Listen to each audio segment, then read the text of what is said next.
এই রেসিপি থাকলে ২-৩ প্লেট ভাত নিমিষেই উঠে যাবে। তো হ্যালো এভরিওয়ান, আসসালামু আলাইকুম। আমি এখানে নিয়েছি কচুর ডগা, কচুর পাতা, কচুর গুঁড়া। সব একসাথে আমি কেটে ধুয়ে পরিষ্কার করে নিয়েছি। নিয়ে সেদ্ধ করতে বসিয়ে দিয়েছি। তো দিয়ে একটু নেড়েচেড়ে মিশিয়ে দিলাম। যেহেতু আমি এখানে কোনো পানি দেইনি, তাই নেড়েচেড়ে একটু মিশিয়ে দিলাম যাতে পুড়ে না যায়। তো দিয়ে দিলাম আমি কিছুটা কাঁচামরিচ, যে যেমন ঝাল খায় দিয়ে মিশিয়ে দিলাম নেড়েচেড়ে। দিয়ে দিলাম ২ টো পেঁয়াজ কুচি, ২ টো রসুন কুচি। আমি হাফ পরিমাণ আদা আমি থেতো করে দিয়েছি। তো এগুলো দিয়ে আমি আবার ভালো করে মিশিয়ে দিব। তো এই রেসিপিটা যদি থাকে তাহলে মাছ মাংস এই রেসিপির কাছে হার মেনে যাবে আমার মনে হয়। তো আমি প্রায় করে থাকি, তো ভাবলাম আপনাদের সাথে শেয়ার করি। তো আমি সব উপকরণ দিয়ে মিশিয়ে ভালো করে সিদ্ধ করে নিব। আমার সিদ্ধ হয়ে গেছে। আমি একটা ডাল ঘুটনি দিয়ে ভালো করে সব ঘুটে নিব। কোনো কিছুই বোঝা যাবে না, আমি এমনভাবে ঘুটে নিব। তো দেখতেই পাচ্ছেন ঘুটে নিয়েছি। তো এই যে আমার গোটা হয়ে গেছে, আমি যতটা সম্ভব করেছি।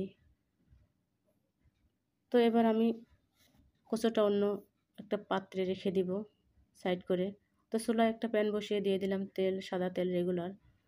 তেলটা গরম হয়ে গেলে আমি দিয়ে দিলাম কিছুটা চিংড়ি মাছ। আমি চিংড়ি মাছ দিয়েই করব।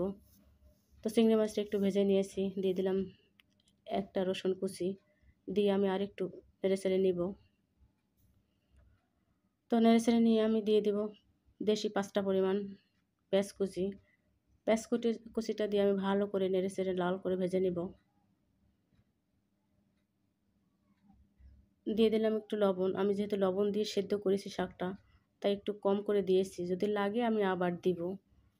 তো আমি আবারও নেড়েচেড়ে নিব মিশিয়ে।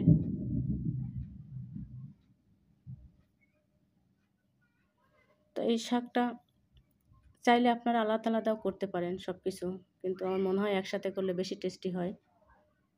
তো আমার ভাজা হয়ে গেছে। সামান্য পরিমাণ হলুদ গুঁড়ো দিব যাতে চিংড়ির কালারগুলো একটু আসে। আমি কোনো শাকে মানে তেমন একটা হলুদ ব্যবহার করি না। তো যাই হোক, যদি চিংড়ি মাছ দেই তাহলে আমি একটু হলুদ গুঁড়ো দেই। তো যাই হোক, সবগুলো দিয়ে আমি আবার ভালো করে নেড়েচেড়ে মিশিয়ে লাল করে ভেজে নিব। তোমার ভাজা প্রায় শেষের দিকে। এই দেখেন প্রায় হয়ে গেছে। তো আমি সিদ্ধ করা শাকটা দিয়ে দিব।